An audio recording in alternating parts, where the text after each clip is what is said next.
지금 박수 친 것처럼요. 사람은 누군가에게 감동을 받게 되면 박수를 치거나 칭찬을 합니다. 그런데 놀라운 것은 그 순간에 감동을 준 사람도 감동을 받는다는 거예요. 우리 성가대에게 박수를 치니까 우리 성가대들도 감동을 받으셨죠? 박수와 칭찬이 또 다른 감동을 불러 일으킨 것입니다. 감동의 순환이 일어나는 것입니다. 아이들은 칭찬으로 자라나고 꾸중으로 작아진다라는 말이 있습니다. 이처럼 칭찬과 감동은요, 격려는요, 사람의 인생을 변화시키는 힘이 있다라고 하는 것입니다. 칭찬의 순간은 매우 짧지만 칭찬의 그 울림은 평생을 갈 수 있다는 것입니다. 그러면 무조건 우리가 칭찬을 해야만 하는 것일까? 그렇지 않습니다. 감동받지 않으면서 칭찬을 과장해서 하게 되면은요, 바람직하지 않다는 거예요. 요즘 아이들이 하는 말처럼 영혼이 없는 칭찬은요, 상대도 금방 알기 때문입니다. 진심이 없는 칭찬은 관계만 더 가볍게 만든다는 거예요. 칭찬을 받는 입장에서 칭찬은 두 가지 유형으로 나눌 수 있습니다. 예상했던 칭찬과 예상하지 못한 칭찬입니다. 여러분 기억하실 겁니다. 영화가 그 다음 장면이 예상이 되면은요, 그 영화에 절대로 감동받지 못해요. 예상한 대로 진행이 되면 절대로 감동받지 않는다는 것입니다. 이처럼 예상했던 칭찬은요, 잠시 기분은 좋게 만들 수 있을지 모르지만 삶의 변화를 일으키지 않는다는 것입니다. 칭찬을 예상하고 하는 모든 일들은 나 이런 일을 하면 칭찬하겠지라고 하는 그 일들은요, 사실 칭찬받을 일이 아니라고 하는 거예요. 원래 자기가 그냥 해야 하는 일인 경우가 대부분이라고 하는 것입니다. 제가 어느 날 집안에 있는 낡은 이 콘센트들과 조명들을 교체하는 대대적인 공사를 저 혼자 했습니다. 혹시나 감전될까봐 이 두꺼비 집을 다 내리고 그렇게 한번 해봤거든요. 굉장히 오랜 시간 동안 수고와 작업을 했습니다. 모든 것들을 다 마치고 나니까 이 가족들이 딱 돌아왔을 때 불을 켜면서 놀라고 감동하고 또 고마워할 것을 생각하니까 생각만 해도 마음이 아주 뿌듯했습니다. 여러분 그런 것 안 해보신 것 같아요. 해보면 그런 마음이 쭉 듭니다. 그런데 놀라운 것은요, 아무도 모른다는 거예요. 하루 종일 수고를 했는데 아무도 몰라요. 그래서 제가 일일이 이렇게 변화된 것을 지목하면서 아빠가 한 것들을 보여줬는데 그제서야 그 상황을 딱 알고 아이들과 또 우리 집사람이 칭찬을 하기 시작했습니다. 물론 그 칭찬은 영혼이 반쯤 빠진 그런 칭찬이었습니다. 예상했던 칭찬이라고 하는 게 바로 이런 거예요. 칭찬을 받아도 그냥 그저 그렇다라고 하는 것이죠. 사실 가족이 어떤 반응을 하든지 말든지 이 일은 그냥 제가 해야 했던 일이었던 거예요. 여러분 바리새인들이 멀리 있다고 생각하지 않으셨으면 좋겠어요. 사람들에게 박수를 받고 칭찬받기 위해서 행동하는 제가 바로 바리새인이고 여러분이 바리새인이 될 수 있다는 것입니다. 사람에게 칭찬을 바라며 살게 되면은 위선적인 삶을 살 수밖에 없어요. 그리고 주객이 바뀐 삶을 살 수밖에 없다는 거예요. 학생이 공부하는 것이 자기를 위한 일인데 부모를 위하고 타인을 위해서 한다고 생각을 한다면 이건 주객이 바뀐 인생을 살 수밖에 없고요. 일도 마찬가지예요. 자기 자신의 삶을 위해서 하는 것인데 누군가를 위해서 한다고 생각하면 그 삶은 너무나 고달플 수밖에 없다는 것이죠. 누군가의 칭찬과 박수를 바라면서 살게 되면 이러한 삶의 문제가 발생한다는 거예요. 그러나 예상하지 못한 칭찬, 예상한 칭찬 이런 문제가 일어났는데 예상하지 못한 칭찬을 받게 되면요, 상황이 완전히 다르다는 것입니다. 예상하지 못한 칭찬은 사람의 마음을 뜨겁게 만들고 삶을 변화시키는 힘이 있다는 것입니다. 사람의 칭찬이나 외부의 반응에 흔들리지 않아요. 그냥 오직 하나님의 반응에만 집중하며 살아가는 것이죠. 하나님이 나에게 바라시는 일들, 묵묵히 그 일들을 수행하는 거예요.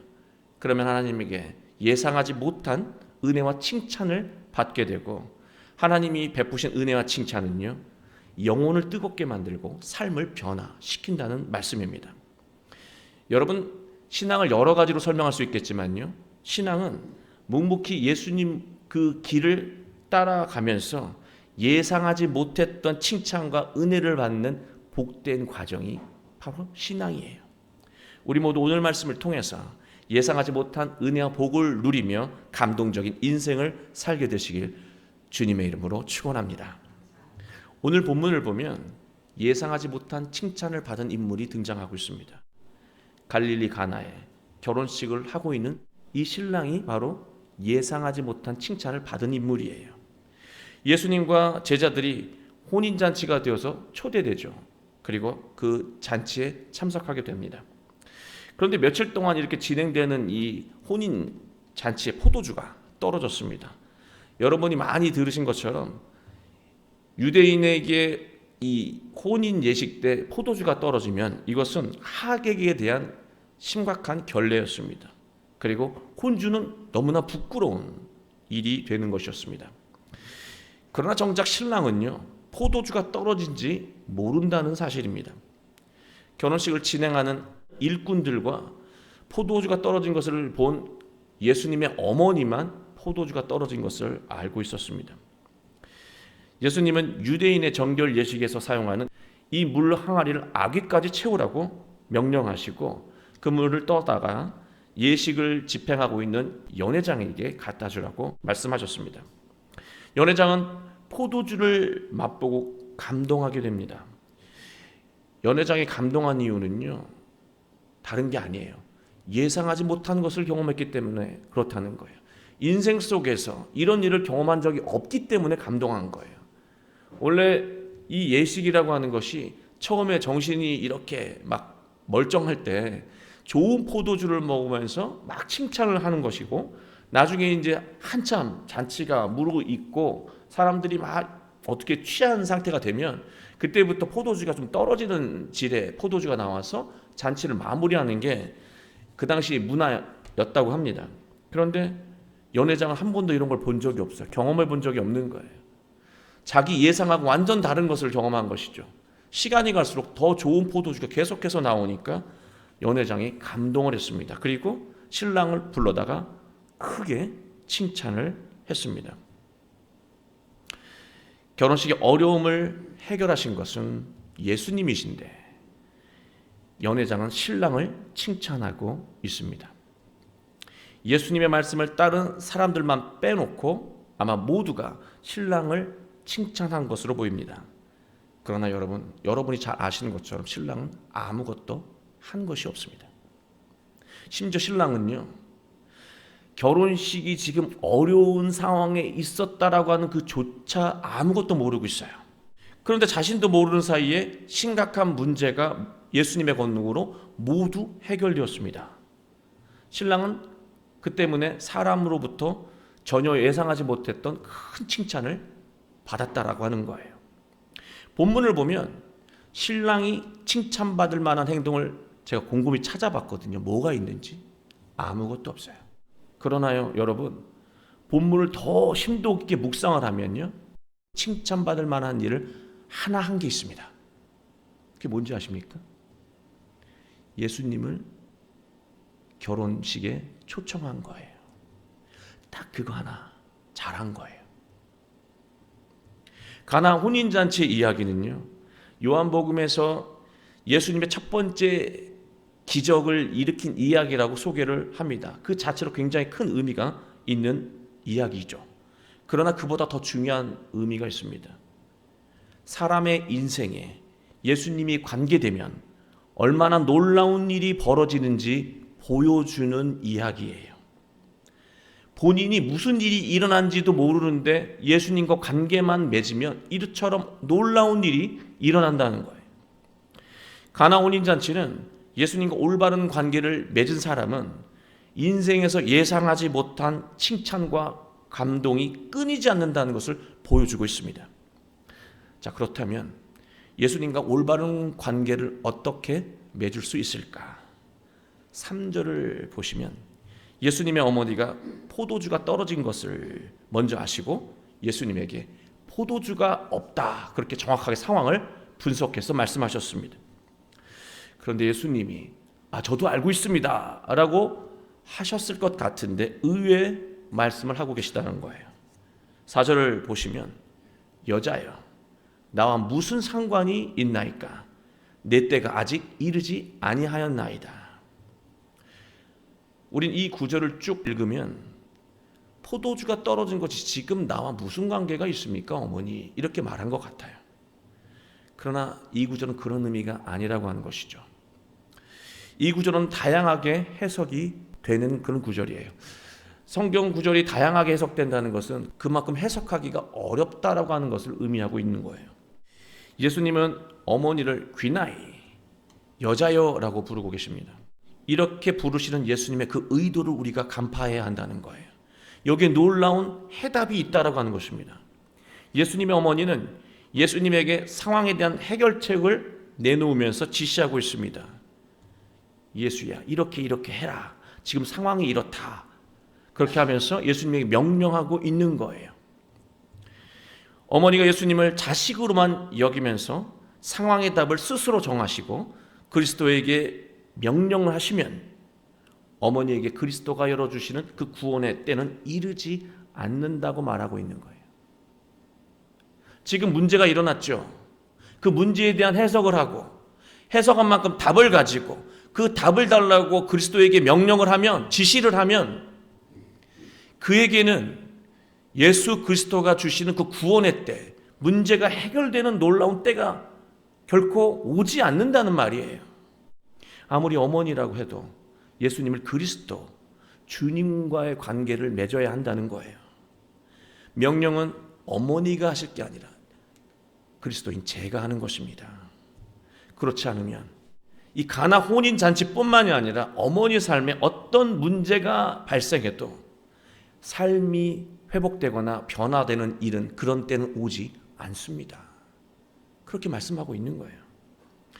우리가 인생의 중요한 시점에서 어려움을 겪을 때 예수님이 하신 말씀처럼 가장 먼저 예수님과 나와의 관계를 정립해야 하는 거예요. 어머니가 뭔가를 말씀하셨을 때 여자여라고 하는 이 호칭은요, 어머니 말씀하시는 것 보니까 저와의 관계를 다시 정립하셔야 될 것 같습니다. 그렇지 않으면 어머니 인생에 구원이 일어나지 않습니다. 그 얘기예요. 그 여자여라고 하는 이 귀나이라고 하는 말 하나에 다 담겨 있는 거예요. 어머니 관계를 다시 정립합시다. 그 말씀이에요. 우리가 어떤 위기를 겪게 되면 마음이 다급해지잖아요. 그러면 해결책부터 먼저 구하기 시작해요. 그러나 위기를 겪게 되면 가장 먼저 해야 되는 것은요, 지금 나와 예수님과의 관계가 올바른 관계인가, 그 관계를 다시 점검해야 한다는 거예요. 그게 더 먼저 이루어져야 한다는 말씀이에요. 그렇지 않으면 해결되는 때가 오지 않는다는 거예요. 우리 자신을, 우리의 영적인 상태를 다시 점검해야 한다는 것입니다. 저는 본문을 묵상하면서 이런 생각을 했어요. 우리는 예수님의 어머니가 아니기 때문에 우리는 어머니처럼 이런 실수를 하지 않을 거야. 그러나 그렇지 않다는 거예요. 우리의 기도의 내용을 보잖아요. 내가 예수님과 어떤 관계를 맺고 있는지 여실히 드러납니다.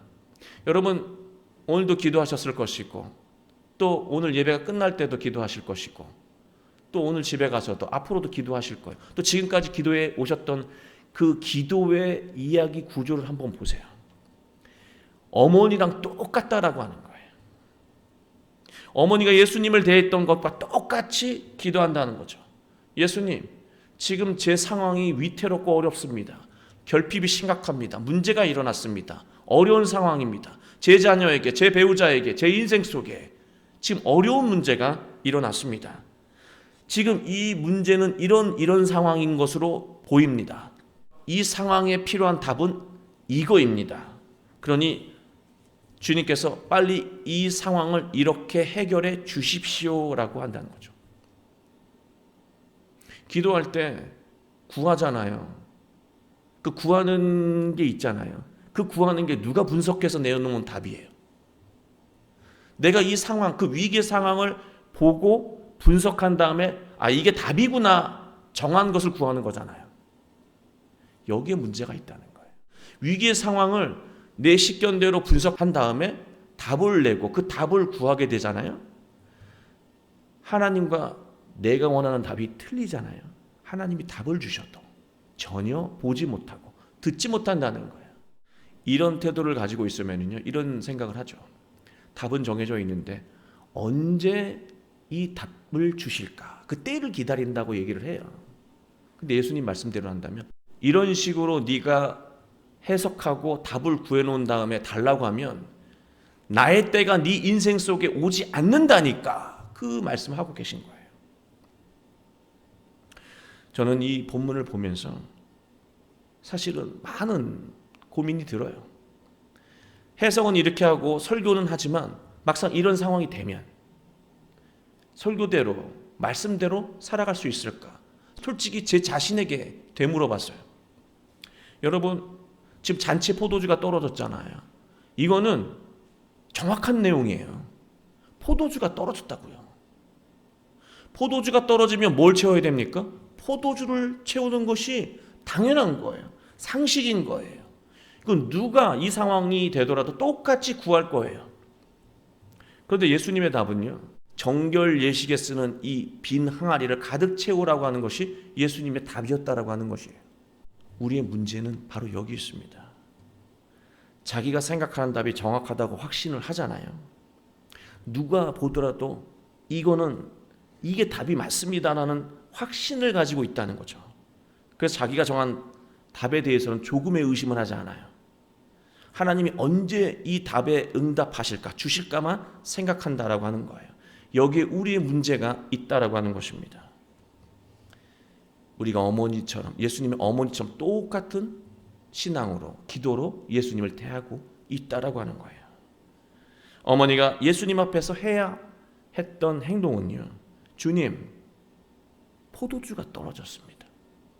끝. 우리는 늘 성경을 통해서 배워왔잖아요. 우리가 우리의 상황을 고백하기 이전에 주님은 우리의 상황을 더 정확하게 알고 계신다. 주님, 포도주가 떨어졌습니다. 해석하지 마세요. 상황 있는 그대로만 고백하세요. 그리고 지난주의 말씀처럼 지극한 영적 고요한 상태를 유지하세요. 그리고 하나님의 응답을 기다리세요. 자기가 답을 조급하게 정한 다음에 달라고 외칠 게 아니라 상황을 말씀을 드리고 기다리세요. 기도하세요. 주님께서 이 상황이 어떤 상황인지 정확하게 해석을 해주시고 이 상황에서 답이 무엇인지를 정확하게 말씀하신다는 거예요. 내가 답을 갖고 있지 않아야 그 답이 들리고 보인다는 거예요. 우리가 생각하는 것과 전혀 관계없는 답일 수도 있다라고 하는 거죠. 우리는 하나님께 자기 뜻을 주장하는 존재가 아니라 하나님의 판단을 기다리고 말씀에 순종해야 하는 존재입니다. 이러한 삶의 태도로 살아갈 때 우리는 예상하지 못한 칭찬을 받는 인생을 살 수 있다는 것입니다. 어머니는 말씀의 의미를 금세 깨달았어요. 우리는 무슨 말씀인지 구분을 못하는데 예수님의 어머니세요. 예수님을 잉태하셨던 분이세요. 예수님이 지금 무슨 말씀을 하시는지 정확하게 깨달으셨습니다. 그리고 예수님과 내가 어떤 관계를 맺어야 하는지 그대로 보여주고 있습니다. 그게 바로 5절 말씀이에요. 어머니가 뭐라 그러시냐면 너에게 무슨 말씀을 하시든지 그대로 하라. 나도 그렇게 해야 되는 것이고 우리 모두가 그렇게 해야 한다는 거예요. 5절 말씀이 끝나자마자 이제 놀라운 일이 일어나요. 신앙의 힘은 하나님을 믿고 하라는 대로 순종할 때 일어난다는 말씀입니다. 말씀은 말씀일 뿐 사는 것은 내 식대로 산다면 신앙의 능력은 평생 경험할 수 없다는 것입니다. 지금까지 그렇게 많이 경험을 했는데 경험할 수 없다는 것을 경험했는데 그것을 반복하게 된다면 너무 어리석은 거예요. 예수님은 위기에 빠진 결혼식을 위해 이제 말씀하십니다. 이 답을 주시는 거예요. 어머니가 내놓은 포도주를 구해오자, 이 답이 아니라 이제 예수님의 답이 얼마나 다른지 한번 보겠습니다. 6절입니다. 거기에 유대인의 정결 예식을 따라 두세 통 드는 돌 항아리 6이 놓여 있는지라. 7절 항아리에 물을 채우라 하신즉 아기까지 채우니. 포도주가 시급한데 물 항아리가 웬 말입니까? 너무 달라요. 포도주와 물 항아리를 채우는 게 과연 무슨 관계가 있냐는 거예요. 이러니까 우리가 순종을 못하는 거예요. 내 생각에는 전혀 역학관계로 내가 원하는 상황이 일어나지 않을 것 같은데 왜 이걸 나한테 강요하시는지, 그래서 순종할 수 없다는 것이죠. 이래서 우리가 하나님의 능력을 경험할 수가 없는 거예요. 무슨 관계가 있습니까? 그런데 너무나 큰 관계가 있죠. 그럼 우리 식견으로는 그것까지 감지할 수가 없다는 거예요. 유대인들은 이 정결 예식법, 이 물 항아리에 있는 물을 떠서 내가 그릇된 마음을 가질 때마다 정결 예식을 이 물 항아리를 통해서 했다라고 하는 거예요. 이 얘기는 영적으로 내 마음이 때가 탈 때마다, 더러워질 때마다 정결하게 만들어야 된다는 것이죠. 물이라고 하는 것은 요한복음을 보면은요, 물은 바로 예수님의 말씀이고 하나님의 말씀이에요. 우리의 더러움을 깨끗하게 씻어주는 가르침이에요. 우리가 물로, 말씀으로 정결해지지 않으면 하나님이 답을 주셔도 볼 수가 없다라고 하는 것이죠. 하나님 앞에서 영적인 상태를 돌아보라고 말씀하신 거예요. 너희들은 지금 포도주가 없으니까 포도주가 필요하다고 생각하는 거지? 아니야. 지금 시급한 것은 너희들의 영적인 결핍을 채우는 일이야. 여러분, 인생의 모든 위기는요, 영적인 헛헛함에서 일어난다라고 하는 거예요. 하나님의 말씀과 그리스도의 복음은 위기의 순간에 우리의 문제를 해결해주는 포도주로 변한다는 것입니다. 말씀이, 하나님의 말씀 묵상과 순종이 지금 내 인생 속의 위기에 무슨 관계가 있나? 관계가 있다는 거예요. 그 말씀이 포도주로 변한다는 거예요. 내가 가야 될 길을 정확하게 보게 만든다는 것이죠. 예수님은 인생의 결핍과 어려운 가운데 살아가는 우리에게 정확하게 말씀하고 계십니다. 나와의 관계를 먼저 정확하게 정립하거라. 두 번째, 내 말씀을 듣고 믿음으로 순종하거라. 무슨 관계가 있습니까? 토를 달지 말고 말씀에 순종하거라. 세 번째, 이 말씀으로 영적인 충만함을 먼저 이루거라. 이 문제를 해결하면 영적인 충만한 그런 수련 과정들 나중에 계속할 테니까 먼저 문제부터 해결해 주세요. 아니라고. 지금 영적인 문제를 먼저 회복해야 한다고. 그러면 가장 이상적인 순간에 나의 때가 네 인생 속에 도달해서 해결한다는 거예요. 그 이후부터 예수님의 권능, 예수님의 구원의 시간이 시작된다는 것입니다. 사랑하는 교회 여러분, 우린 인생의 위기와 부딪히고 인생의 결핍을 끊임없이 겪으며 살아가고 있습니다. 그러나 우리가 삶의 문제를 내 식대로 해석하고 답을 정한 상태에서 주님을 부르면요, 주님은 반드시 답을 주시는데 듣지를 못해요. 보지를 못해요. 해석하지 마시고 답을 정하지 마시고 저 이 어려운 상황인데, 저 이런 형편 속에 있는데 하나님, 이 상황을 제가 어떻게 바라봐야 합니까? 그리고 이 상황에 길이 무엇이고 답이 무엇입니까? 잠잠히 기다린다는 거예요. 그러면 주님은요, 선명한 음성으로 이 상황의 의미를 정확하게 해석해 주실 거예요. 상황에 대한 해석이 정확하게 정리가 되잖아요. 두려움이 없어요. 아, 이런 의미구나. 주저함이 없어요. 그리고 하나님이 답을 주시면 곧바로 진행하고 수행한다는 것이죠. 그로 인해서 위기가 오히려 사람들에게 칭찬받고 또 사람들을 감동시키고 그로 인해서 존귀해지는 그런 인생으로 변화시키는 기회가 된다라고 하는 거예요.